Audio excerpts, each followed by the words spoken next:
Hi hello viewers, బియ్యం పిండి రుబ్బుకోకుండా మినపప్పు సోక్ చేసుకున్నంత దోశ టైం లేనప్పుడు ఇలా ఇన్స్టెంట్గా సుజీ రవ్వతో దోశ పిండి రెడీ చేసేసుకోండి. సో 1 కప్ ఆఫ్ సుజీ రవ్వకి కొంచెం హాఫ్ కప్ కర్డ్ వేసేసి సాల్ట్ వేసి గ్రైండ్ చేసుకున్నారు. సో సేమ్ దోశ బ్యాటర్ లాగే ఉంటుందండి. చాలా బాగా వస్తాయి దోశలు కూడా. మీరు కూడా తప్పకుండా ట్రై చేయండి. దోశలు తెలియనప్పుడు, దోశ పిండి లేనప్పుడు సో ఇన్స్టాంట్గా ఇలాగా సుజీ రవ్వతో దోశ బ్యాటర్ రెడీ చేసుకొని చూసారా, ఎంత సేమ్ దోశ కన్సిస్టెన్సీ లాగే సేమ్ అలానే వస్తుంది. క్రిస్పీగా బాగుంటుంది, టేస్ట్ కూడా బాగుంటుంది.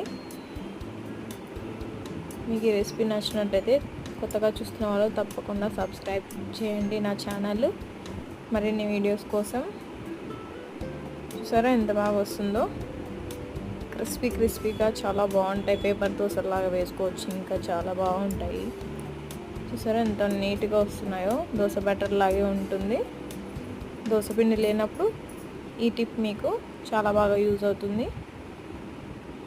సబ్స్క్రైబ్ మై ఛానల్, కామెంట్ చేయండి తప్పకుండా మీకు ఈ రెసిపీ నచ్చినట్లయితే. సరే ఎంత క్రిస్పీగా ఉన్నాయో. Thank you all, thanks for watching, love you all, bye.